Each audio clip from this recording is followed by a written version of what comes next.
But before we get started, let's learn more about this fascinating comet and share some images. Amit, kick us off. Hi, everyone. America leads the way in space exploration. As Courtney noted, a NASA-funded telescope, the Atlas Survey Telescope in Chile, first reported observations of the comet on July 1st, 2025, to the Minor Planet Center. And NASA has been tracking and studying Comet 3I Atlas ever since. We're here today to give you the latest of what we know about Comet 3I Atlas and what we still want to know. But first, what is a comet? It's a small, natural, solid body that is a combination of rocky and icy material that evaporates as it warms when it's close to a star, like the sun. But to start with, I'd like to address the rumors right at the beginning. I think it's important that we talk about that. This object is a comet. It looks and behaves like a comet, and all evidence points to it being a comet. But this one came from outside the solar system, which makes it fascinating, exciting, and scientifically very important. This is only the third interstellar object like this that humanity has ever found. And a little bit more about the rumors. I think it's very important, and I'm actually very excited that a lot of the world was speculating about the comet while NASA was in a period where we couldn't speak about it due to the recent government shutdown. I think what I took away from that whole experience and watching that as we were working during the shutdown was just how interested and how excited people were about the possibility of what this comet could be. There was a lot of speculation about what it could be, but what I think is really awesome is that folks were interested in this incredible finding that we observed and that the universe could be. It expanded people's brains to think about how magical the universe could be. And I'll tell you, here at NASA, we think that every day. And so it's really great that you were able to join us while we were, not able to comment because of the shutdown constraints about what that comet is, because we think the universe is a magical place, and we spend your treasure and we spend all of our time trying to make sure that we explore that and share with you as much as we can. In fact, we want very much to find signs of life in the universe. In fact, just a few months ago, we were with you and we talked about what we think might be the signal from ancient life on the surface of Mars from our amazing machines that have been roving the planet for 30 years to look for those things. That is something that's really important for us to learn about and discover. It could be an amazing discovery if and when we can confirm that. But 3I Atlas is a comet. So my colleagues from the Science Mission Directorate will go through the images in detail. But just to give you a peek, here's one of the images from the closest physical instrument we had to the comet, from the HiRISE instrument on our Mars Reconnaissance Orbiter, taken on October 2nd as the comet sailed by at a distance of 19 million miles from the instrument. You can see that Comet 3I Atlas looks like a fuzzy white ball. That ball is a cloud of dust and ice called the Comet, which is shed by the comet as it continues its trajectory towards the sun. I'll leave it to my esteemed colleagues to share further details, and I'd like to introduce you to the head of NASA Science, Nikki Fox. Thank you so much. It is such a rare opportunity for us to be able to observe this interstellar comet. And NASA Science has been given this really, really exciting opportunity to do it, and literally from the moment of its discovery. Just like Amit said, comets are tiny cosmic snowballs. And by studying them, we can learn about the environment from, basically where they formed, where they came from. This one came from a different environment from our own, and so we're already starting to see some really interesting differences to comets from our own solar system. 3I Atlas, as you heard, is the third known interstellar object to pass through our solar system, the first one being identified in 2017. While these types of interstellar objects have long been predicted, we are just beginning to be able to find them thanks to the newest technologies with our network of Earth-based telescopes, which are designed to find small, fast-moving objects in space. The NASA-funded Atlas Survey Telescope, which made the discovery, is part of NASA's Planetary Defense Network. Our telescopes are always watching the skies to keep us safe, and in doing so, they occasionally make major scientifically interesting discoveries, just like this one. Right away, of course, NASA's Planetary Defense Coordination Office they studied it, and they established that 3I Atlas is not a danger to Earth. In fact, it's at least twice as far away as the distance between the Earth and our sun. On October 30th, the comet itself reached the closest it will ever be to the sun when it crossed just inside Mars's orbit, which is why the image that Ahmet just showed, he noted it was the closest instrument physically to the comet because the comet was right inside the orbit of Mars. Earth was on the opposite side of the sun, which is about as far away as our planet can possibly be from Mars. It's been clear from the moment of discovery that the comet was going to pass on the opposite side of the sun from where the Earth is. However, it was also clear that its positioning behind the sun was going to make observations from Earth very, very difficult. And that is why we are so happy to have our incredible fleet of NASA science spacecraft all across the solar system. And boy, were they ready for this event. NASA's science assets on board our missions have provided the United States the unique capability to observe 3i Atlas almost the entire time it passes through our celestial neighborhood. Everything NASA science does is interconnected, and nearly 20 mission teams have been working together to really rise to this challenge. 20 mission teams, by the way, and counting. Everything we're learning about the comet is possible because of the distribution of all of the different instruments on our spacecraft with different capabilities. And I'll note that for some of them, we've even pushed our scientific instruments beyond their normal capabilities, beyond the things that they were designed to achieve to allow us to capture this amazing glimpse at this interstellar traveler. In other words, we can study this comet so well because we have many different assets in different locations, observing things in different wavelengths, in different ways, with different instruments, each set of observations providing a different lens for understanding objects in the sky. So NASA's science team has kept watch on 3i Atlas for nearly its entire journey through the solar system for the first time ever.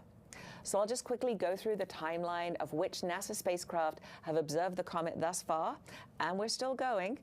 There will be more opportunities to observe this comet as it continues its journey through the solar system, passing the orbit of Jupiter in spring of 2026. So the NASA assets that are gathering observations of 3i Atlas include Hubble, the James Webb Space Telescope, TESS, SWIFT, SphereX, Perseverance Mars Rover, Mars Reconnaissance Orbiter, MAVEN, Europa Clipper, Lucy, Psyche, personal favorite, Parker Solar Probe, Punch, Stereo, and ESA NASA's SOHO mission. And I'll note that Parker Solar Probe's data were just downloaded yesterday, and indeed, we did catch several glimpses of this amazing comet. The scientific community is hard at work analyzing these images, and everyone, as always, is welcome to take a look. At NASA, we embrace open science. We make all of our data available to the public 24/7, and we invite, in fact, we really want you to tell us what you're observing and what you think about what we're looking at.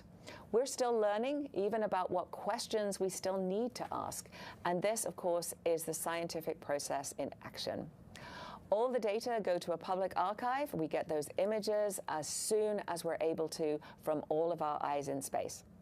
As always, I am excited to see what new things we learn about our friendly solar system visitor in the days and, in fact, the years to come. So now I'm going to pass over to Sean. He's going to tell you about what our astrophysics missions have seen. They, of course, were some of the first things to look at the comet, and images from several of them have been available since the beginning of the summer. So I'm going to ask you to set the stage for us, tell us what we've already seen before we hand over to Tom to tell us all the new stuff. Take it away, Sean. Thanks, Nikki. Happy to. To give you some background, NASA's astrophysics missions, like all our missions, they are designed to do things that would otherwise be impossible. In this case, our nation's space telescopes stare deeper and more sharply into the universe than any other observatories in the world. And that means we're often the first to follow up and study near-Earth objects or comets like 3i Atlas after they're initially detected. That same powerful gaze that lets these telescopes see distant galaxies, those little red dots you might hear about, they also allow us to observe details about objects like 3i Atlas a little bit sooner. And the earlier we learn about these objects, the earlier we can share this information with the world. including the science community and our partners across the planet that often have ground-based assets or other space-based assets, so that they can conduct additional observations with their telescopes. In this case, our astrophysics missions came together to take advantage of this rare opportunity to study this comet that came to us from outside the solar system. From our flagship space telescopes to smaller missions like TESS and SWIFT, they all have, as Nikki said, different complementary capabilities. They don't just do things that would otherwise be impossible, they do things that even our other great telescopes can't do. So every time we add to the fleet, we add additional capabilities that expand the realm of the possible. In this case, it let us refine the orbit of this structure early on, determine what its structure is and what its composition is, what it is made of. It's a beautiful illustration of why we have not just one space telescope, but a fleet of them, because every one member of that fleet specializes in a different kind of information, contributing a different piece of the puzzle to the total understanding we have from the fleet as a whole. So for example, Old Reliable, NASA's Hubble Space Telescope, celebrated its 35th birthday earlier this year. And not too long after that, in July, it looked at 3I Atlas, not long after we discovered it from the ground. At this point, 3I Atlas was about 277 million miles from Earth. And what Hubble's images revealed was a few things. First, a teardrop-shaped coma of dust coming off that solid, icy nucleus of the comet itself. From these data, astronomers were able to more accurately narrow a few things. Importantly, the size of the nucleus. We now know it's between, at that point actually, we knew it was between 1,400 feet in diameter up to as large as 3.5 miles in diameter. And Hubble also saw that the comet was losing dust, and not just losing it, but losing it at a rate consistent with other previous sun-bound comets that originated from within our solar system, consistent with the physics that we figured out from watching those objects. Now, the last thing Hubble did is it gave us a better understanding of the orbit of this object. Tell us not just where it was, but where it was heading, so we could point other observatories at it, such as the James Webb Space Telescope. We added this to our fleet early in this decade. We didn't have it when the last two interstellar comets came around.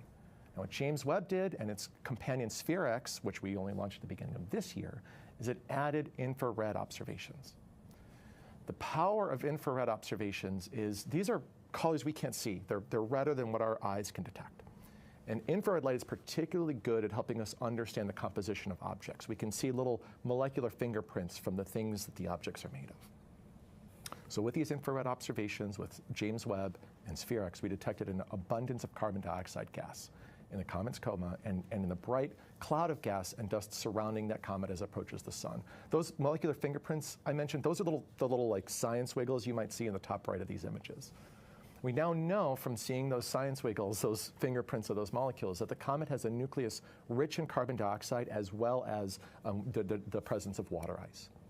Now, the ratio, like we can not just say that these things are there, we can also say, what's the ratio of carbon dioxide to water? And we now know that. We know it's larger than what we usually see in solar system objects. But there's a lot of natural explanations for that. For one, the carbon dioxide is going to kind of bake off that comet earlier on when it's far away. But there's other well-understood processes that could also explain it. I'll just, to put this in context, every time we look beyond our solar system and we look at the ratios of carbon dioxide to water, we see, whether it's a star or a planet, different ratios than we see in the solar system, and that's true for this comet as well. So it could mean, and this is the last theory of why those ratios could be different, that these ices could have been exposed to higher levels of radiation than comets in our own system. Or, as I said before, could be that the comet just formed from a region where carbon dioxide ice was particularly abundant and different from our solar system. Other missions like our SWIFT spacecraft, which studies X-rays and gamma rays, have also observed the comet.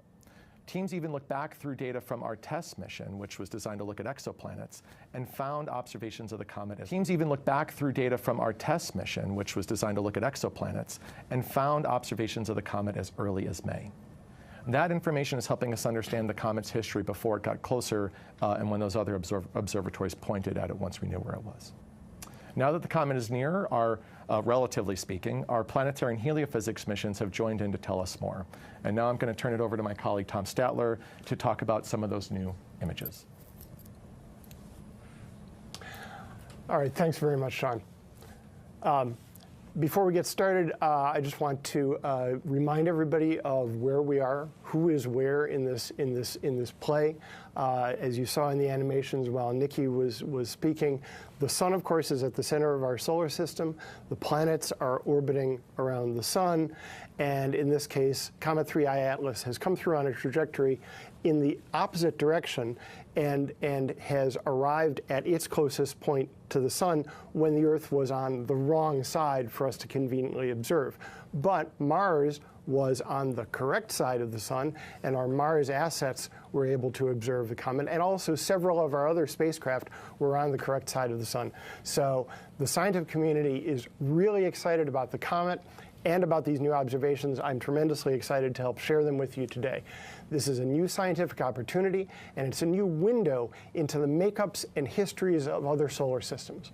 We're just beginning to learn about these types of objects and figure out what are the right questions we should ask about them. Now, let me start by going directly to what we were able to see at the beginning of September when Psyche was able to see the mission.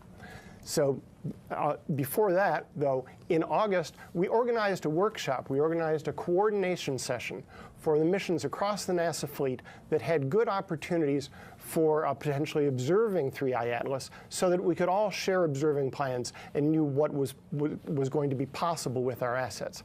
I can't emphasize enough now how, thanks to the cooperation of so many mission teams, we will be accumulating a wealth of data on this comet that the science community will be digging into for years. Now, let's go back to September, and I can show you a sampling of the images collected by our different mission teams. To set the context, you're going to see a comet that's a small body with a coma around it, basically a fuzzy blob. Now remember, space is big. Nothing is ever really as close as you like, and all of these observations are very, very difficult. It's a little bit as if our NASA spacecraft were at a baseball game, watching the game from different places in the stadium. Everybody's got a camera, and they're trying to get a picture of the ball, and nobody has a perfect view, and everybody has a different camera. Now, let's return to September and see the first images from the Psyche spacecraft. NASA's Psyche mission acquired 4 broadband black and white images of the comet over the course of 8 hours on September 8th and 9th, 2025. The comet was about 33 million miles from the spacecraft at that time, and you can see in the image the large frame where the comet was seen at different times. Down in the bottom left is a blow-up, a stack in addition of all of those observations. The Psyche spacecraft is on its way to an asteroid in the main asteroid belt that's also named Psyche, and these images were the first captured from this perspective. Now, if you think in that lower left you're not seeing very much, just wait a minute, you'll see more. Now, the following week in September, the Lucy spacecraft observed the comet from the opposite direction. So let's take a look at the Lucy image. This is another broadband black and white image made by adding up a series of individual exposures that were taken on September 16th. Lucy is on its way to study asteroids that share Jupiter's orbit around the sun, called the Trojan asteroids. Lucy was 240 million miles away from 3I Atlas, which is circled in the center, when its high-resolution LORRI camera caught the comet. You can see the comet's coma, the fuzzy halo of gas and dust surrounding 3I Atlas, and its tail, a smudge extending to the right of the comet. If you were the Lucy spacecraft looking at the comet from this angle, the sun would be a little bit over your left shoulder, and so the comet tail is pointing away from the sun, as we've seen many times before in solar system comets. For scale, this image spans about 1/3 the width of the full moon as you'd see it on the sky. Of course, at the distance of the comet, that's a much, much larger region of space than the moon. Now, this looks a little different from the Psyche image. Part of that is because the cameras are different, and part is because of the ways the Psyche and the Lucy teams decided to show their images. But also, it's because we're seeing the comet from different directions. Seeing a comet's coma in different lighting geometries, with the sun coming from different directions, is one of the key ways to learn about the physical properties of the dust that's been launched off its surface. And I want to emphasize that you do not get these views unless you have spacecraft farther from the sun than the comet is, so that you can see it backlit. We could not get this view from the vantage point of the Earth. So combining the data from Lucy, Psyche, and Earth-based telescopes, scientists are hoping to better understand both the three-dimensional structure of the comet and the nature of the dust. It's a rare opportunity to compare ancient dust from a distant solar system to that from our own. Now let's go to the next picture from the MAVEN spacecraft at Mars. At the beginning of October, 3I Atlas passed within 20 million miles of Mars, which gave our Mars spacecraft an opportunity for a close-up. And earlier you saw the image that Ahmed shared from our Mars Reconnaissance Orbiter. MAVEN is another Mars orbiter that has been studying the Martian atmosphere since 2014. Now, this picture is not a direct picture of the comet itself. It's a spectrum. You're seeing the science wiggles that Sean was just talking about. This is some of those science wiggles where the instrument, the spectrograph, the ultraviolet spectrograph on MAVEN, has looked at the comet and also split up the ultraviolet light according to color. So you're seeing three different bands in this image. On the right, you're seeing emission from hydrogen gas in the atmosphere of Mars. In the middle, there's a fainter band indicating that's coming from hydrogen gas in interplanetary space. And on the left, that blob is the signature of hydrogen gas coming from Comet 3I Atlas. It's a little blob rather than a big streak because the comet is a small object in the sky relative to great big gigantic Mars and interstellar space that fills the entire field of the instrument. That definitely tells us, first of all, that the comet is there. If there were no comet, there would be no little blob on the left side of the image. But it's also telling us it's one of the many ways that we're able to discern the chemical composition of 3I Atlas. And in this particular example, it's showing us the hydrogen gas that's coming off of the nucleus. Now, MAVEN's observations, combined with the earlier observations by Swift and Webb that Sean spoke about, will help determine the water production rate, how much water vapor is released from the comet when the comet is warmed by the sun, which provides insight into the formation of the comet and its journey through our galaxy.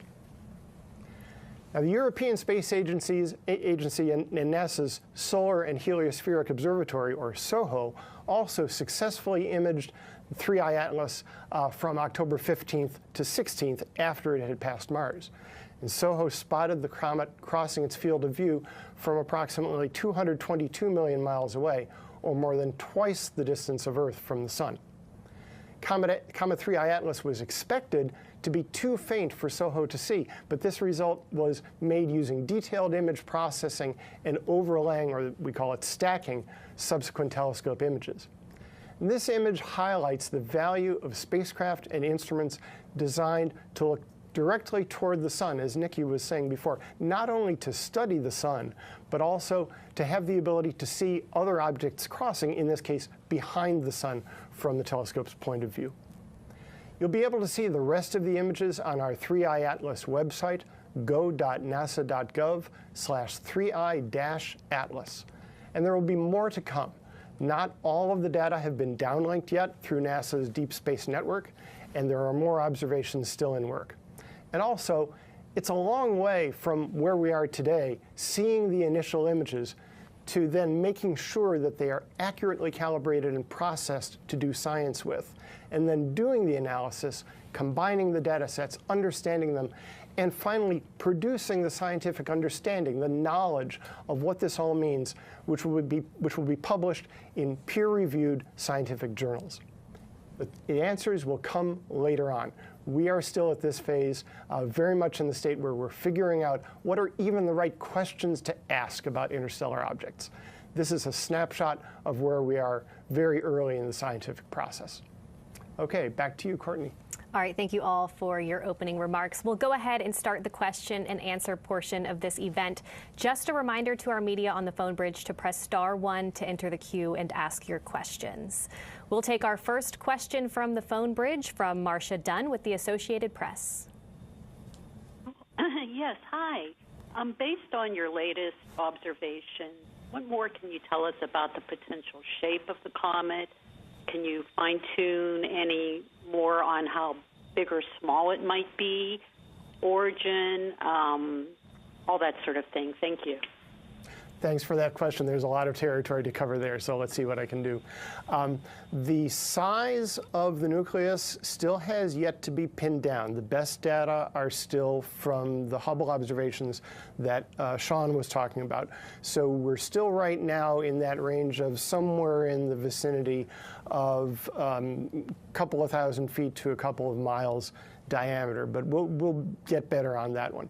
The shape of the nucleus is also difficult to pin down because generally we're not resolving it in our observations. It's obscured by the dust, and especially it's obscured by the reflected sunlight off of the dust in the inner part of the coma. But what observers from the ground have been able to do is observe the brightness of the center of the comet over time to see if there's a modulation of that brightness that would be an indication of rotation. And it's very difficult to discern. So what it's looking like so far is that there's not a big, the shape of the nucleus is not very far from being round. It's not, doesn't seem to be a big, or at least we're not seeing signatures of a very elongated object yet. There's a lot still to come there. I think you were also talking about origin. It would be great, it would be fabulous if we could trace back the incoming trajectory into the solar system and trace that back and figure out where it came from. But things are not quite so simple. Our galaxy, as Sean knows, is a big and complicated place. And the sun and all the other stars in our galaxy are in orbit around the center of the galaxy. And so 3I Atlas has been in interstellar space for a very long time. There is circumstantial evidence, given how fast it has come in to our solar system, that it came from some very old population, of solar system around a very old star. Quite possibly, we can't say this for sure, but the likelihood is it came from a solar system older than our own solar system itself, which gives me goosebumps to think about, frankly, because that means the 3I Atlas is not just a window into another solar system, it's a window into the deep past, and so deep in the past that it predates even the formation of our Earth and our sun. All right, we'll take our next question from the phone bridge from Bill Harwood with CBS.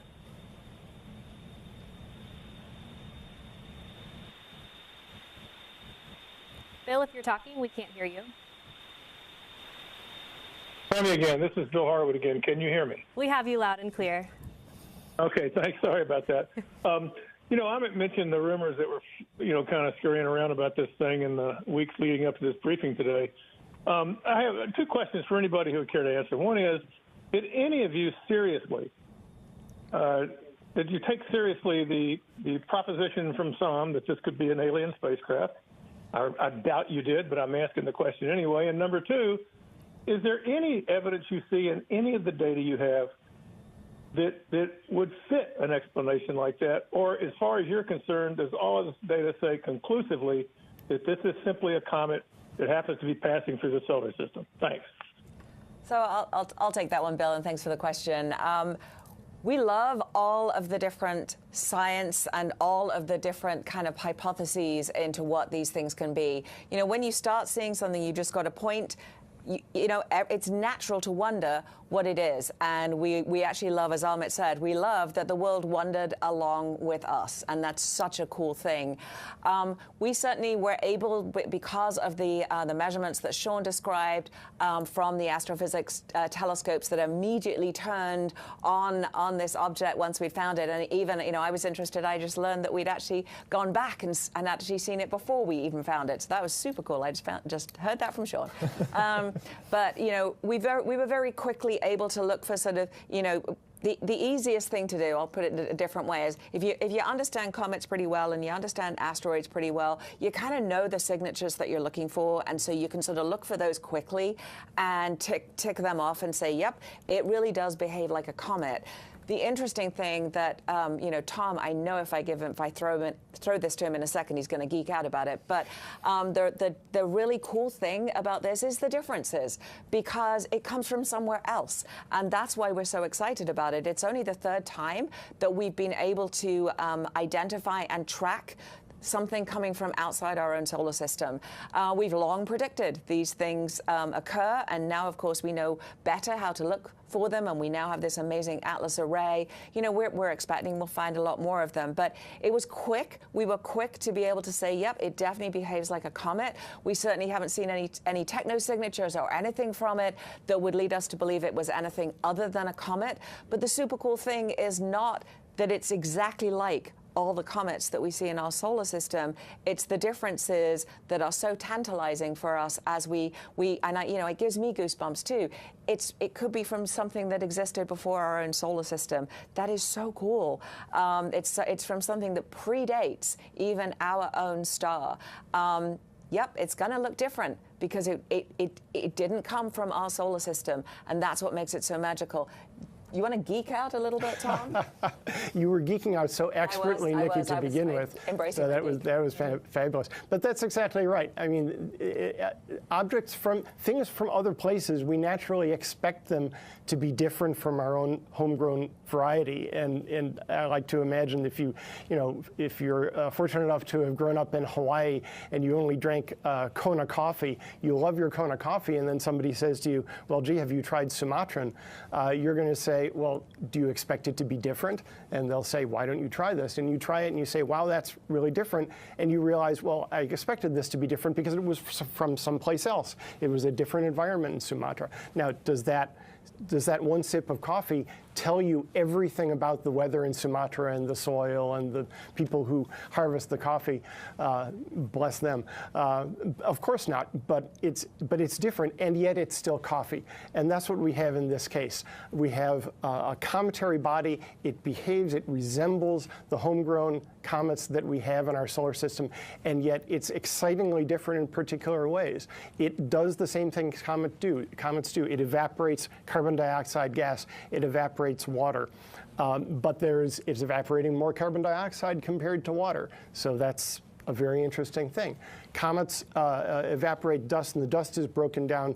The minerals are broken down by the ultraviolet light of the sun. And comets, we know comets put out nickel, they put out iron. That's what comets do. This particular one is putting out more nickel than iron. That's really interesting, really remarkable, and something to be studied in the future. So we're always interested in new ideas. We're always interested in new suggestions, and all ideas are good when they're born. But those that stand the test of time, those that stand up to testing, those that are supported by the evidence, are the ones that survive. All right, we'll take our next question on the phone bridge, and that one comes from Matthew Glasser with ABC. Good afternoon. Thank you for doing this. Tom mentioned that the answers will come in time. I'm curious about what are some of the hopes that we might discover from this comet. What might it tell us about our planet, about our solar system, about the universe?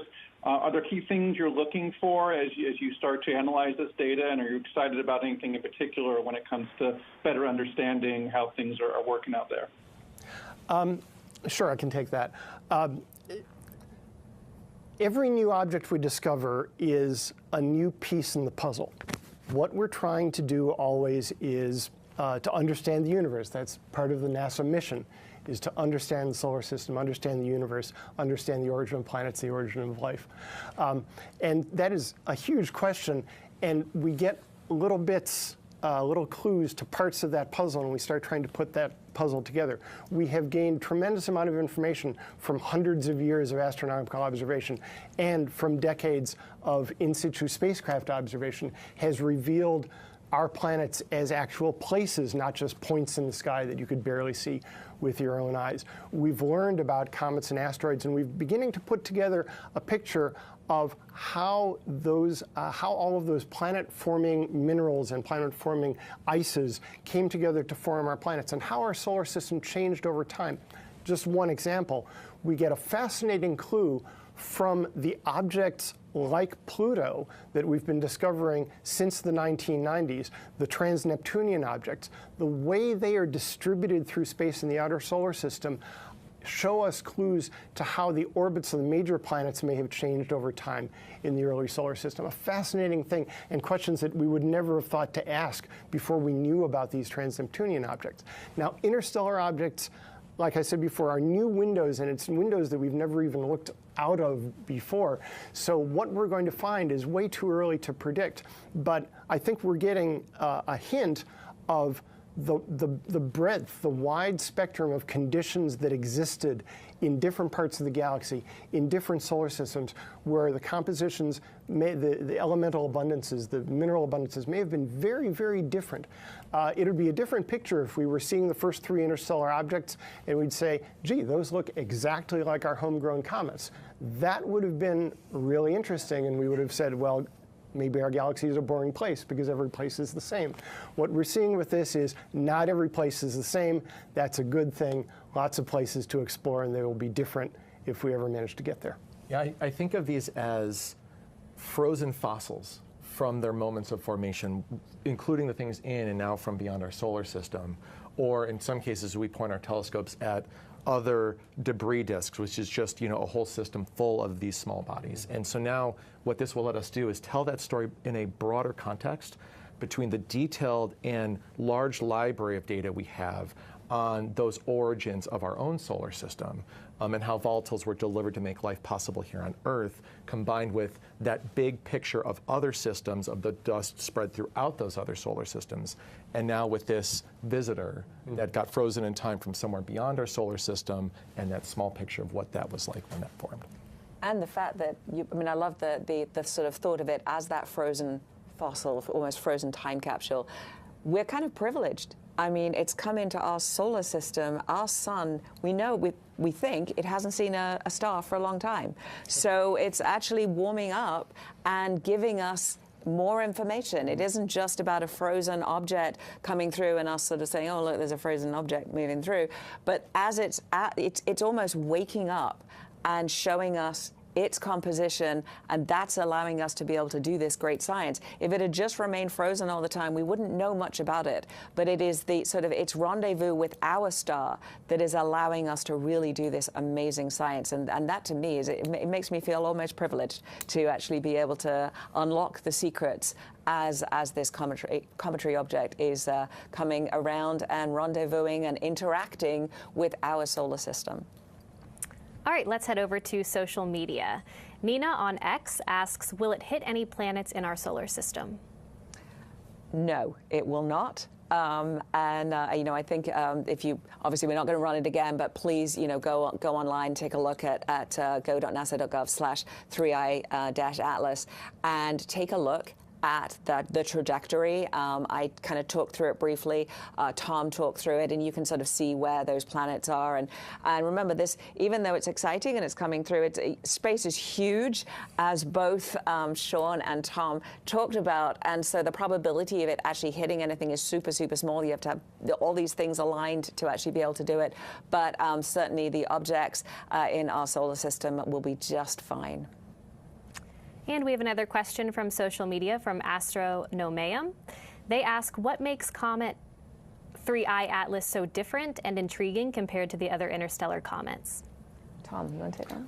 The other interstellar objects. We say interstellar objects because not all of them were comets. So the first one was discovered in 2017. That was 1I Oumuamua that behaved very much like an asteroid. Again, a little bit like 3i Atlas, a very interesting asteroid, in some ways different from the asteroids we're accustomed to seeing in our solar system. For one thing, it was seemed to be very, very elongated, and while it was inactive, it seemed to be an inert mostly rocky object, it did show indirect indications that it was evaporating gases in some way. It wasn't around long enough for us to get really, really comprehensive long-duration observations and understand exactly what it was doing. It was the very first one. We saw it for a short time when it was on its way out, in fact, and so we didn't get a great view of that. The second object, 2I Borisov, discovered in 2019, behaved, it was a comet. It was definitely a comet. It behaved in a lot of ways like our homegrown solar system comets, in many ways like 3I Atlas. Its properties were more in line with what we're used to seeing, and the comet observers regarded it as very much akin to our solar system comets, although in some ways a little bit at the edge of what we're used to seeing. 3I Atlas is in a lot of ways like 2I Borisov, but a bit more out there in terms of things like the carbon dioxide to water ratio. All right, Svetlana on LinkedIn asks, will the observational data from this campaign be available for open analysis? Absolutely. Every piece of NASA data, we are delighted to share. We've had open data policy at NASA for a long time. We make a big effort not just to release the data, but also to make sure it's usable, so you can get the tools and things to actually analyze the data as well. And we invite everybody to look at this comet with us. If you're able to take your own images through like citizen science programs, we love that too.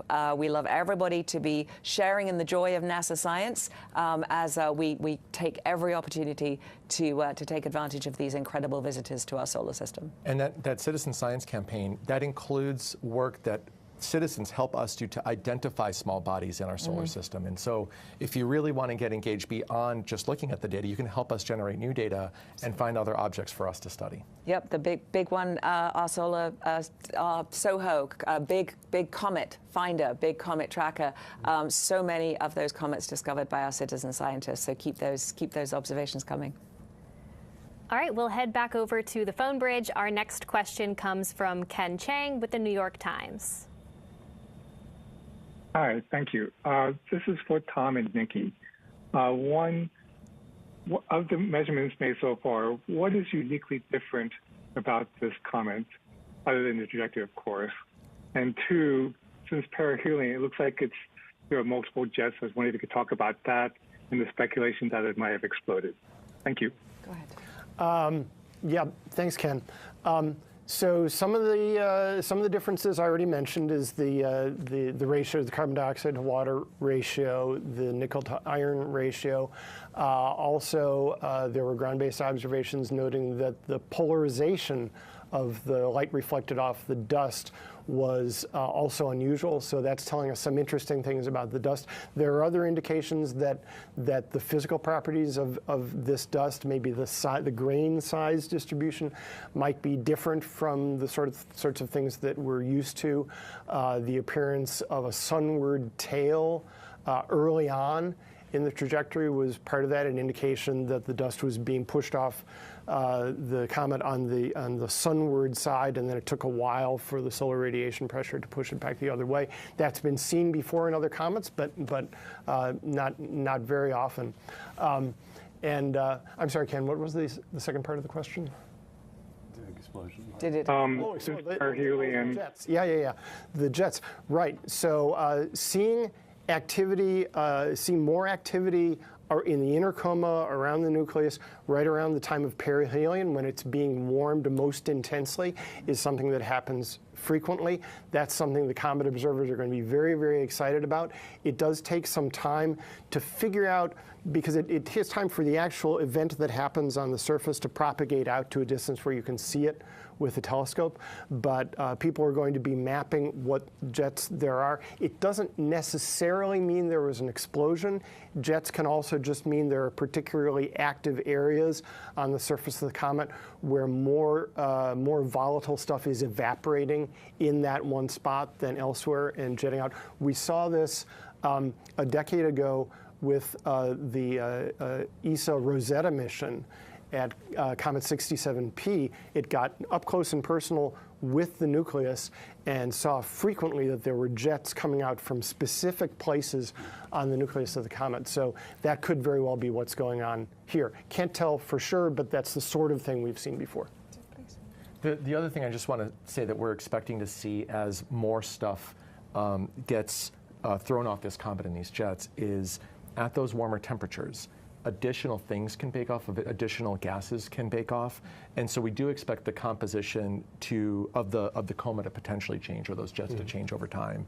And looking at the details of what other molecules we detect beyond the carbon dioxide and water we mentioned is also going to be interesting, especially for that sort of like, what was this? What was the area in this? What was this stuff made of in the area it was made, like long time ago? Our next question is from David Chandler with Sky and Telescope. Yes, a couple of things. Have you any of these observations showing you anything about any non-gravitational accelerations at this point? And also, can you say a little bit about coming attractions? What observations are in the pipeline that have been made but not released yet? I think the MRO high-rise observations, has that been released yet? And what else is there that's either in the can and waiting to come out, or observations that will be made over the coming weeks as the object comes closer to Earth? Mm-hmm. I can answer some of that about the non-gravitational accelerations. This is something that we look very closely at for every comet, because that's always something that happens. And just to back up to explain what the question is that as comets evaporate, they are blowing off gas, they are blowing off dust, and every time something gets pushed off the comet, that acts like a little rocket engine at that moment and pushes in the other direction. And so it's very, very common to see comets have subtle changes in their orbits as a result of these little rocket forces, just called non-gravitational accelerations. So this is being monitored very closely. I spoke to our orbit determination team of the Jet Propulsion Laboratory earlier this week, and what they said is that this is being monitored. There are some changes to the orbit, but the uncertainties are still fairly large. It's difficult because we can't see the nucleus directly. It's difficult to get a very, very precise track on exactly where it's going. But so far, the non-gravitational accelerations have been very much on par with the sort that we see in solar system comets. In terms of future observations, this is a situation where, because this is only the third time we've had an opportunity to look at an object like this, everyone that is in control of a telescope wants to look at it because it's a fascinating and rare opportunity. I know that our colleagues from the Keck Observatory have looked at it. I believe that we're going to look at it again with JWST in December. We have some other ground-based facilities that are giving us additional compositional information as those additional molecules bake off of 3I Atlas. Those are the things I'm aware of. There's probably a lot more that I'm not, because, like I said, like every astronomer wants to get data on this thing because it's such a rare opportunity.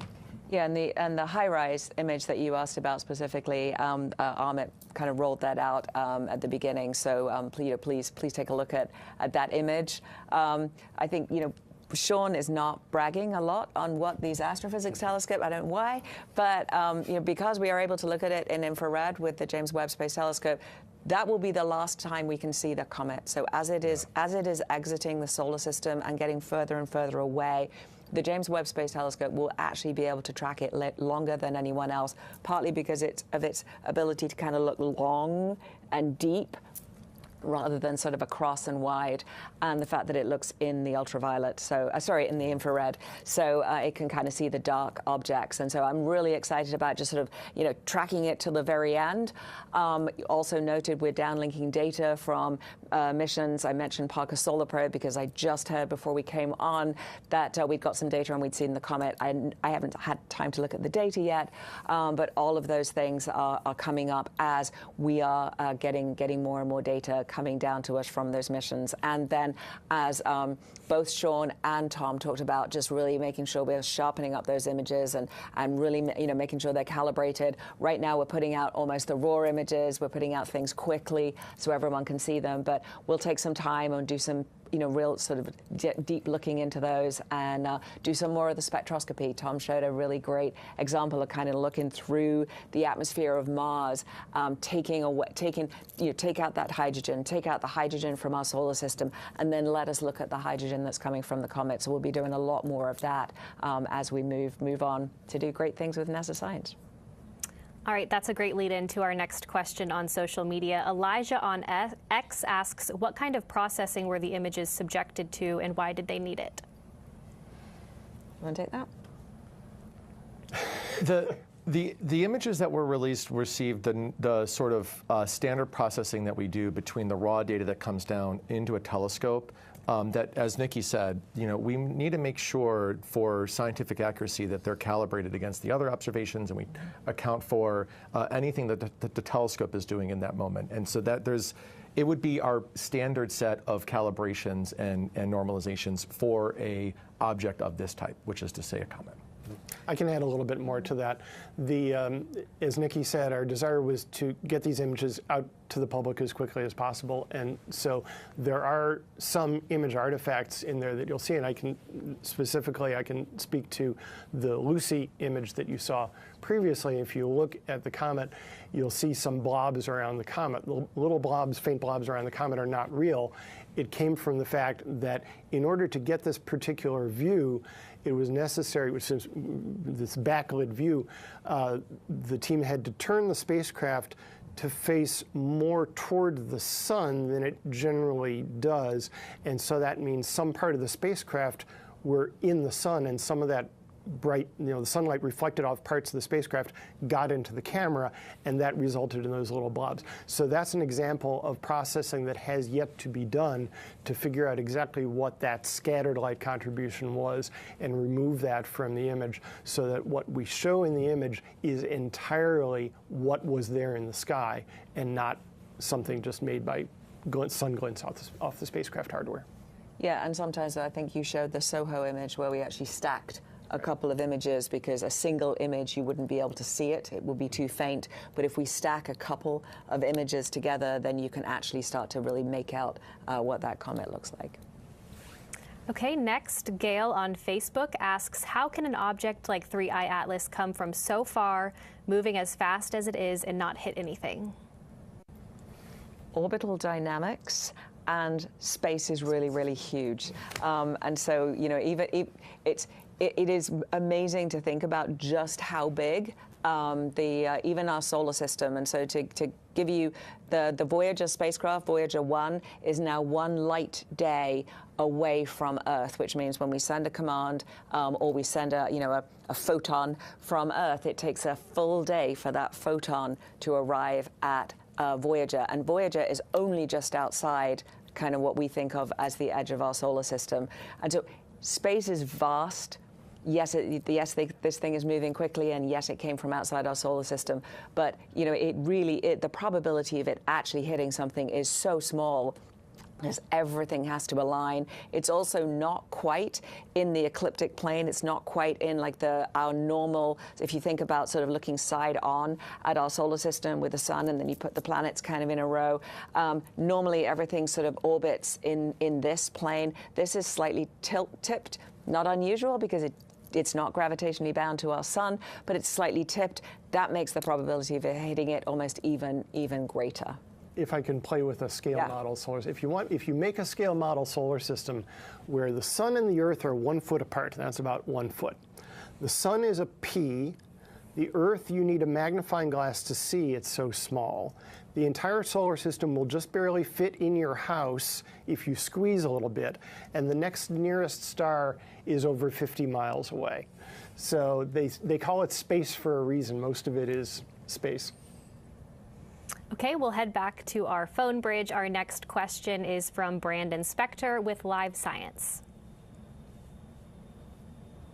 Hi, I wanted to ask about the age of the comet. You mentioned there's circumstantial evidence that it's much older than our solar system, but how can we constrain that age a little more?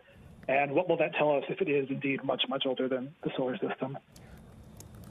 I can start that, but I'm going to pass it to Sean to talk about ages in the galaxy. Okay. So cutting to the end, the bottom line is going to be, it's probably going to be really hard to get a more precise figure from one object. I think what we're looking at in the future, as we discover more of these, when we get to the point where we have maybe a few dozen of them and look at the distribution and properties, we may be able to get a better handle on what the distribution of ages is. So what's going on here is that it takes the sun 240 million years to orbit around the center of the galaxy, and we're doing that with a neighborhood of stars. So we're all going around the center of the galaxy.